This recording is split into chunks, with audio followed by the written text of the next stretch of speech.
Hello, you blessed and lovely people. I'm back on here again because God wanted me to get back on here and give a message.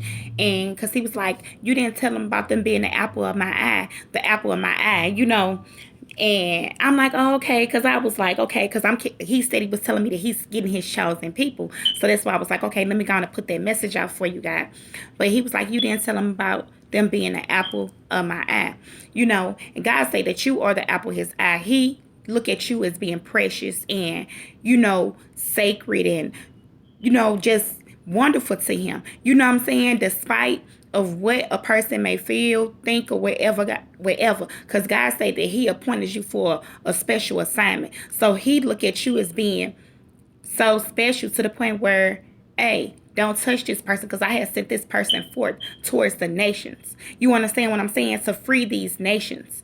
You know what I'm saying? From bondage, from thinking a certain way and things like that. God say that He has freed them.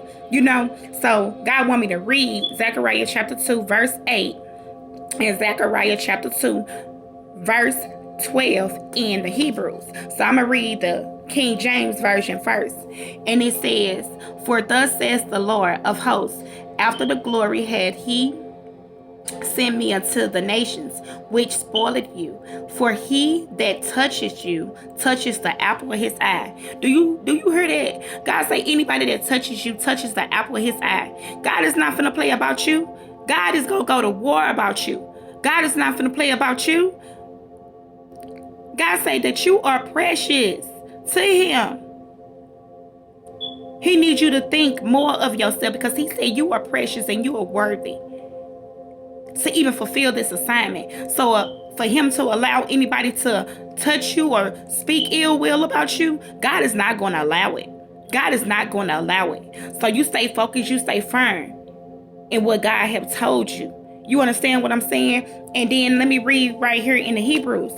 And this chapter 2, verse 12. And it says, for thus says the Lord of hosts, He who sent me after glory concerning the nations that have taken you as spoil, whoever touches you touches the pupil of his own eye. What does that tell you right there? Whoever touches you touches the pupil of his own eye. So whoever that is pointing fingers at you, they might as well point the finger back at themselves, touch their eye, touch their own pupil. Because you stroke your own self. You strike your own self instead of you striking that person. So what you thought you was sending forth out to that person, God has sent it back to you in boomerang style. So I love y'all much. Peace, love, and blessings to you. God said that you are the apple of His eye. Don't you forget it. Don't you forget it. God say, don't you forget it. You are the apple of His eye. He say they throw something at you, it's going to come back at them like a boomerang. It's going to come back at them full force like a boomerang. And we just thank God. We thank God because He protects His. He protects His and He protects His own. I love y'all.